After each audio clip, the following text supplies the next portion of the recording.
नमस्ते, आप झकास भारत देख रहे हैं। गर्दनी बाग में अभी मेरी मौजूदगी है। मेरे साथ अभी एक छात्र हैं जो कल वहाँ गए थे, बीपीएससी के छात्र हैं 17th के, और वो कल पहले जेडीयू ऑफिस में गए थे, वहाँ भी निराशा हाथ आई। उसके बाद वो बीजेपी ऑफिस में गए। बीजेपी ऑफिस में जाने के बाद बातचीत तो नहीं हुई, लेकिन लगता है उनको मजिस्ट्रेट के द्वारा उनको हाजत में भेज दिया गया था। मेरे साथ हैं, इनसे बातचीत करते हैं, समझते हैं क्या क्या हुआ था। कल क्या हुआ था?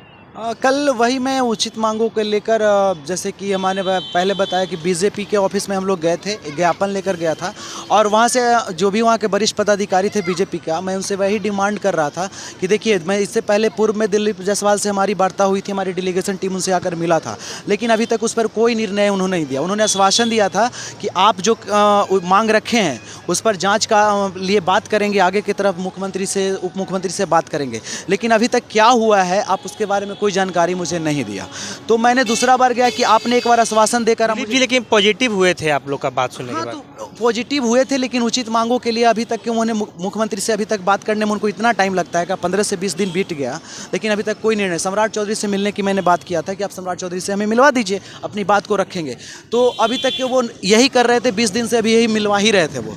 तो हम लोग गए कि देखिए अभी तक नहीं मिलवाए। कितने लोग थे साथ में आप? करीब 20-25 लोग हम लोग गए थे। हम बोले कि देखिए, हम आप आज बताइए कि कितने बजे आप सम्राट चौधरी से हमारा मुलाकात करवाते हैं। तो फिर वहाँ के एक वरिष्ठ पदाधिकारी कोई थे, उनका नाम मुझे नहीं पता, वो बोले कि देखिए, मैं आपको जब सम्राट चौधरी से मैं अभी नहीं मिलवा सकता हूँ, लेकिन आश्वासन देते हैं कि मैं बाद में मिलवा दूंगा। तो हम बोले ये तो प्रदेश अध्यक्ष जी भी बोले थे, तो जब वो नहीं मिलवा पाए तो आप किस बात के बताएंगे? आप ये उनको बुलाइए, उनसे फ़ोन से बात कीजिए। फ़ोन से तो बात सबको होता है भाई, आप उनके पार्टी के वरिष्ठ पदाधिकारी हैं, आप उनका सम्राट जी से बात होता ही होगा, आप उनसे वाइट कीजिए, एक अपॉइंटमेंट लीजिए। छात्रों से बात करने के लिए कौन सी अपॉइंटमेंट में बड़ी चीज़ हो रही है, तो आप बात करवा देते। हम तो अपॉइंटमेंट मांग रहे थे ना कि आप बात करवाने के लिए इतने बजे का टाइम दे दीजिए मुझे, लेकिन आप टाइम भी नहीं दे रहे थे।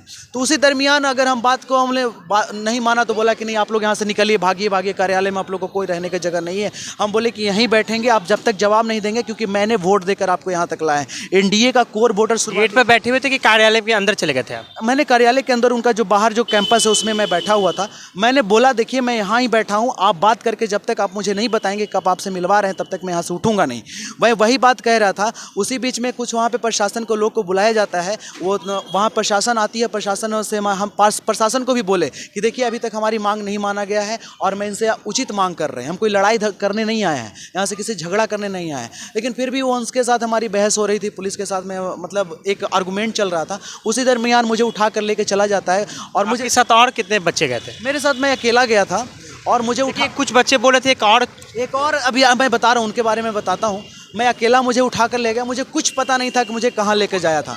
मैं सोचा कि फ़ोन से मैं बता दूं कि मुझे कहाँ उठाकर, जैसे कोतवाली थाना पहुँचते पता चला कि मैं कोतवाली आया हूँ, तो मैं बताने के लिए मैं फ़ोन निकालता, उतने देर में फ़ोन छीन लेता है, और फ़ोन छीनने के बोलता है आपको फ़ोन चलाने की इजाज़त नहीं है।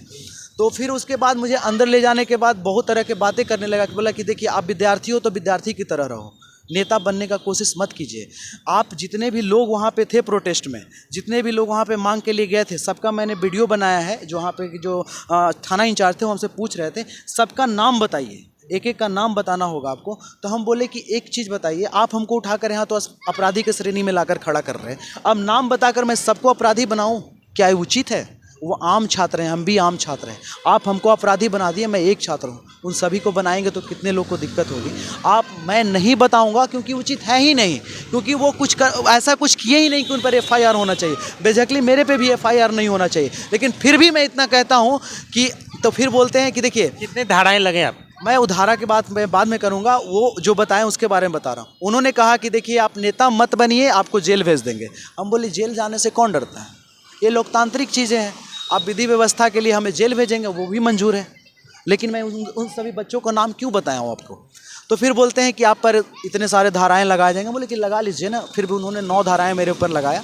हम बोले कोई बात नहीं, आप सारे धाराएं लगाएं, सबका मैं कोऑपरेशन करूंगा। मैं भी किस तरह की धाराएं थी? अब वो जितने भी धाराएं थी वो सारे मतलब धरना प्रोटेस्ट से लेकर था, सरकारी कामों में बाधा के लिए था, इस तरह की चीज़ें था।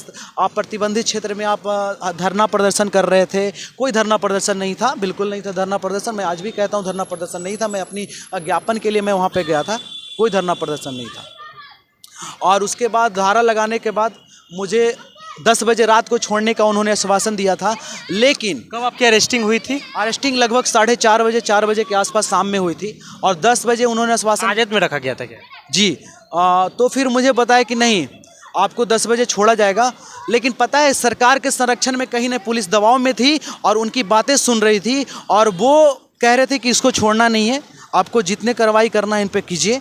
और दबाव बनाया जा रहा था पुलिस बिल्कुल प्रशासन पे दबाव बनाया, क्योंकि प्रशासन तो उन्होंने बोला कि 10 बजे छोड़ देंगे, लेकिन सरकार की कहीं ना कहीं उन पे दबाव गई और मुझे रात में छोड़ा नहीं। तो फिर हम लोग ने लीगल एडवाइजरी अपना लिया अपने लॉयर से और उसके बाद हम लोग 10 बजे मुझे छोड़ा गया और एक मुझ पे बहुत सारे मतलब टर्म एंड कंडीशन के तहत छोड़ा गया है कि आप धरना स्थल पर नहीं रह सकते, लेकिन मैंने उनसे वादा किया था आप कभी गर्दनी बाग धरना स्थल मैं पे? गर्दनी बाग में भी रहूंगा, आपको जितनी बार अरेस्ट करना उतनी बार अरेस्ट कीजिए, मैं यहाँ आंदोलन और सत्याग्रह से उठने वाले में से नहीं हूँ। आप मुझे जेल भेज दीजिएगा, फिर भी मैं यहाँ से उठने वाला नहीं हूँ, क्योंकि डर नहीं रहे सरकार से? बिल्कुल नहीं, सरकार से ना प्रशासन से डरने वाला सवाल ही नहीं पैदा होता। मैं कोई गलत हूँ ही नहीं, अपराधी होता तो डर कर भाग जाता, मैं अपराधी नहीं हूँ कि डर कर भाग जाऊँ।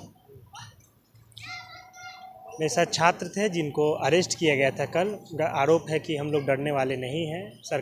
पुलिस उन्होंने एक ही बात बहुत अच्छी बात बोली कि उन्होंने बोला कि पुलिस वाले पे लगातार दबाव बनाया जा रहा था कि हम लोग को बोल रहे थे कि 10 बजे हम लोग को छोड़ देने की बात हो रही थी, लेकिन पुलिस पे दबाव बनाया जा रहा था। दबाव के कारण हम लोग एक दिन बाद हमें छोड़ा गया।